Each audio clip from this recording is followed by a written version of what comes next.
Olá pessoal, vamos dar continuidade então à aula de portas lógicas. Fizemos o estudo das operações fundamentais, que são realizadas então pelo que nós denominamos de portas lógicas, né? A gente tem 3 operações fundamentais, AND, OR e NOT, ok? E aí a gente começa a misturar fazendo funções mais complexas, e como eu já citei anteriormente, né? Todo e qualquer circuito digital é baseado nessas 3 operações, tá? Agora a gente precisa entender fisicamente um pouco como isso funciona no sentido, né, mecânico, como que eu vou pegar, o que é uma porta lógica, né? Ela é só um conceito, existe na prática, né?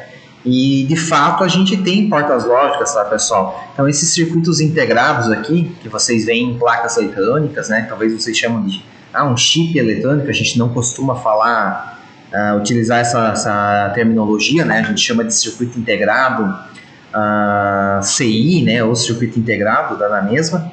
E então a gente tem esses componentes, né? Que são componentes que são usados dentro da eletrônica digital e que aqui dentro a gente pode ter, dependendo da inscrição aqui, isso aqui pode ser um conjunto de portas lógicas. Então a gente pode ter esse tipo de função implementada, né, na qual eu vou poder colocar isso aqui num circuito e elaborar um projeto que faça alguma coisa, tá? Então não é só algo conceitual, existe, né? Então o processo de fabricação disso aqui a gente não estuda muito, é uma pastilha semicondutora, então são diversos transistores que são estampados aqui para fazer a parte de circuiteria, que para a gente não interessa aqui dentro da eletrônica digital. Então, dentro da eletrônica digital, pessoal, o que interessa é o funcionamento, ok? Então, aqui na figura vocês têm uma ilustração de um circuito integrado. Esse aqui é tá do contrário aqui, né? Mas é um 74LS32, é um conjunto de porta OU, né? São 4 portas OU que vocês têm dentro desse circuito integrado. A gente vai fazer um estudo mais aprofundado para frente, tá, sobre invólucros, sobre famílias lógicas. Eu vou adiantar um pouquinho aqui, tá? Então, esse tipo de invólucro que vocês estão vendo, o invólucro ou encapsulamento, pessoal, é a forma externa na qual se apresenta o componente. Então, essa forma que vocês estão vendo aqui é o que a gente chama de DIP, Dual Inline Package. É a forma na qual vocês têm os pinos na ortogonal, né? Que na placa a gente vai ter furo, né? Então o circuito ele vai ser espetado e ele vai ser soldado no lado oposto, ok? Então esse tipo de circuito são circuitos DIP e eles são apropriados para a gente fazer teste em laboratório, onde a gente vai pegar, né? Deixa eu pegar aqui para vocês uma matriz de contatos, por exemplo, e a gente pode espetar esse circuito aqui e fazer testes com ele, tá? A gente costuma usar um outro equipamento, mas só para ilustrar para vocês, tá? Claro, numa placa eletrônica comercial, a gente em geral não tem mais esse tipo de invólucro, né? Esse invólucro ele é apropriado para montagem, ok? Para montagem e teste. Agora, para produto final, normalmente a gente usa tecnologias de superfície, né? Os componentes do tipo SMD, Surface Mounted Device, né? Dispositivos montados sobre a superfície, onde a gente tem a solda no mesmo lado, não tem furação na placa, tá? Então é bem comum a gente usar circuitos SMD porque eles são menores.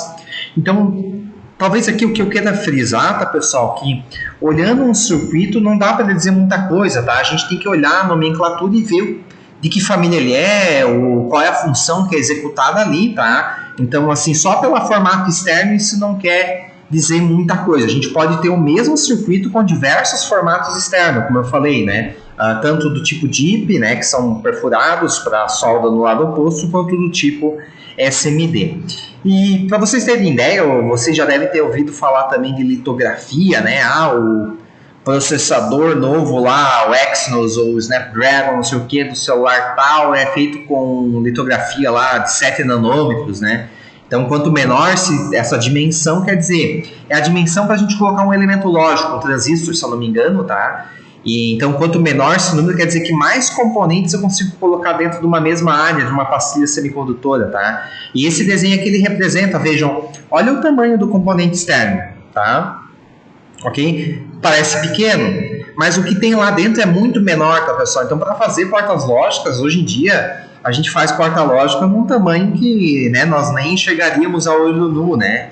Então, ele tem esse invólucro aqui dessa dimensão para poder fazer manipulação, para que eu possa pegar na minha mão, espetar, mas uma porta lógica hoje em dia não é nada, tá, pessoal? Ele é mínimo, a gente consegue fazer, né, processo de fabricação, consegue fazer porta lógica num tamanho muito, muito pequeno, ok? A gente consegue colocar, na verdade, milhões de transistores num espaço muito pequeno hoje em dia, o que permite a gente fazer bastante parte computacional, tá? Então a gente vai estudar, isso vai aparecer um pouquinho, mas a gente vai ter uma aula mais específica ainda para frente sobre invólucros, ok? Algumas coisas aqui, essas aulas aqui são apropriadas até para se a gente pudesse ir para o laboratório, infelizmente não podemos agora no momento, né?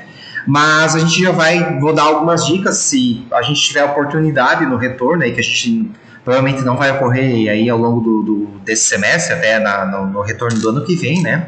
Mas talvez em Eletrônica Digital 2 a gente possa, né, buscar isso aí e recuperar essas aulas, tá?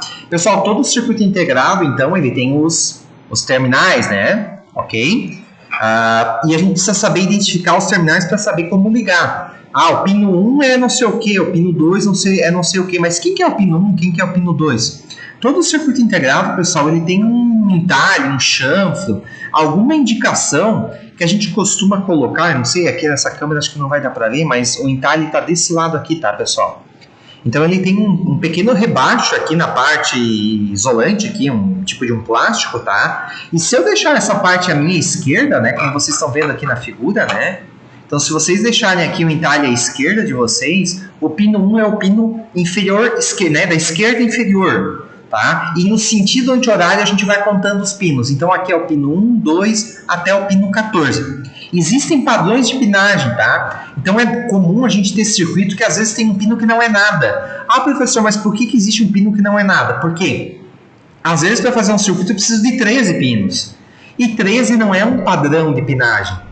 Tá? Então a gente tem circuitos de 8, aí acho que até de 12 também tem, 14, tá? Mas 13 não é um padrão de pinagem. Tem de 4 terminais também, ok, 20, 40, muito mais também terminais, mas existem alguns valores que não são padrão de pinagem, então eventualmente o fabricante ele tem lá, sei lá, uma máquina que estampa, que faz esse tipo de padronização, e ele não vai criar uma máquina específica só por causa de um circuito que tem um terminal a menos, né? Então ele faz a mesma estampagem num circuito de 14 terminais e deixa um pino ali que não vai ser interligado, né? Porque ele não está conectado lá internamente, é um NC, né? Um não conectado, tá? Então isso é bem comum de acontecer. Aqui a gente vai usar circuitos principalmente de 14 e 16 pinos, que são as portas lógicas e circuitos contadores, multiplexadores, decodificadores, tá? Então gravem isso, tá, pessoal? Vocês vão ter um entalhe, deixem à esquerda de vocês e o pino inferior esquerdo, então, é o 1, sentido anti-horário,